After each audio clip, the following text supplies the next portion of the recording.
Hey everyone, how's it going? So what am I doing now? I'm heading to work. So you're riding to work with Kenny once again. So I know a bunch of you have asked about what's up with the wrenching videos. Why haven't I done any wrenching videos lately? Well, I actually haven't had anything worthwhile to make a video on. That's kind of why. It's all mundane stuff, and it's. I'm not going to make a video just to make a video to put it out there. I want to make a video that's actually something that's going to be helpful to somebody. That's why I put out videos. So in this video here, what I want to talk about is, again, customer discounts. So this is actually in regards to that video that I made about, how people want a discount. And like I said, we price ourselves in a way where we don't feel that discounts are necessary, or they're not even built into the ticket. I know places that will purposely overbill something, because this way, if a customer asks for a discount, you can say, oh, okay, well, you know what, we're going to give you 10% off. We don't do that. We don't do that. So, and I've never done that. I never do that. But I had a couple of interesting comments, and a couple of them had said, and I found this quite interesting. And it was, well, if you didn't buy Snap-on tools, you bought Harbor Freight tools, and if you didn't spend all that money on a toolbox, you could afford to give people breaks. Okay, really, I could afford to give people breaks. Well, I own all my tools. I own every single one of them. I don't have a payment. A lot of these tools I've had since 1984. I think when I purchased my main set of tools used, I still have a lot of those tools. Some have broken over the years, and I've returned them to Snap-on. But what to say, had I not bought Snap-on tools, I could give somebody a discount. No. That's like saying, okay, well, you know what? Joe the plumber or John the electrician, they inherited their business from their dad. Or Pete the mechanic. He inherited his shop from his dad with all the tools and everything else. So, with that being said, does that mean they should automatically give discounts because they got all their stuff for free? I don't think so. I mean, to me, that's just kind of a ludicrous thing to say. If you had purchased lesser expensive stuff, you could give a discount. No, that's not how that works. That's not how any of that works. Even if, let's say, you owned the building where you're at, or you do this stuff out of your driveway, you're going to charge X amount to do it, right? I do that. But, well, hey, you know what? I don't have to pay rent. So instead of me charging $100 an hour at home, which is what I charge, instead of me charging $100 at home, maybe I should only charge $75 or $50. You know what? Because some of these tools I got at home, I inherited those from my dad. Maybe that's what I should do. No. Think about how ridiculous that actually sounds. That's insanity, if you ask me. If you price yourself accordingly, there's no reason to give discounts. There isn't. Do we give discounts to seniors? Yes. Do we give discount to military? Yes. Do we give discounts to first responders? Yes. Do we have fleet discounts? Yes. We have those things. Okay? But for your average person that comes in, we price things accordingly, so there's no reason to give discounts.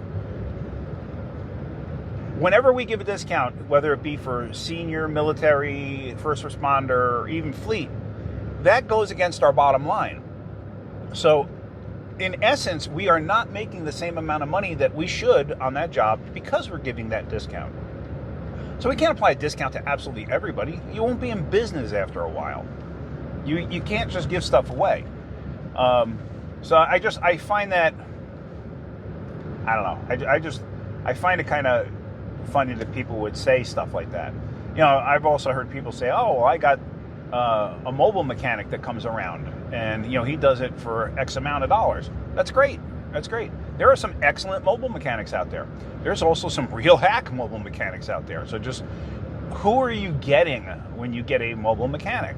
You know, like I said, there are some very reputable, some very good mobile mechanics out there that are worth their weight in gold. But it's not everybody. It's just like a regular mechanic shop too. You know, not all the time are you going to find somebody that's honest and trustworthy. A lot of times you will, but not every time. So just your best bet is to do like a Google search, word of mouth. Like we go by a lot of word of mouth. Plus we have, you know, tons and tons of Google reviews that are all 4 stars or 5 stars, whatever the highest one is you can get from Google reviews. We had a customer recently that needed brakes, and we had a full shop. And at that point in time, it's like, well, unfortunately, we can't get you in at the moment, but if you hang out, we can get you in, but it's going to be a couple of hours because we had every lift tied up. And like I said, it's only myself, Jaden, and Rick. So there's only the 3 of us working. And if all 3 of us are in the middle of something, you know, we can't just stop what we're doing, especially if cars are promised. So, and that's the kind of the situation we ran into. So we're like, you know, if you can hang out and wait, as soon as we get an open bay, we'll get you inside. They couldn't wait. So they wound up going to like the parking lot across the street and had a mobile mechanic meet them there. And the guy charged them $150 just to throw pads on that he supplied. Just to throw pads on. That's actually more than what we charge. And we wouldn't just put pads on, we'd put rotors on too. But like $150, so it's just like, and in all honesty, the thing needs a caliper. He told us when the guy was compressing the caliper, he was watching him and fluid was pouring out from the piston. Well, yeah, you need a caliper. So there's the other thing too. When you're dealing with a mobile mechanic and you don't know who you're getting, you find somebody on Facebook, you find somebody on Craigslist or wherever you find this person. You know, I know some people that do mobile mechanic work that, there again, I wouldn't trust to put air in my tire. But you don't know what you're getting, so you got to be careful. So when you're paying somebody like me to do the work on your vehicle, you're paying for a reputation. That you're paying for, hey, also, if you have a problem, you know where to go back to. What's to keep that mobile mechanic from not answering the phone afterwards? Like, he knows he messed that up, so he blocks your phone number so you can never call him again because you have no idea how to reach that person. You follow where I'm going with that? With a brick and mortar shop, and like I said, I'm not putting anything against mobile mechanics, but with a brick and mortar shop, you always know where they are. You know how to find the shop. You know where to tow your car to if something goes wrong. Not saying that they did the work and something went wrong and now you have to have your car towed. But when you're dealing with a mobile mechanic, unless it's a reputable mobile mechanic, and there are plenty of them out there, they'll have lettered up vans and a whole bit, as a reputable mobile mechanic that you can reach no matter what. Those guys are good. So all I'm saying is just be mindful of what you're getting involved in. So to think that, hey, I'm going to give you a break, or I should give you a break because I inherited my tools, or I inherited the business, or I bought the cheap Harbor Freight stuff. I should give you a discount because of that. No, that's not how that works. On to the flat rate thing real quick.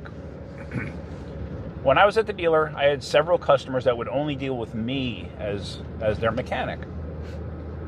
And this one woman in particular, her name was Judy, and she had a 95 Chevy 1500 extended cab, 4x4.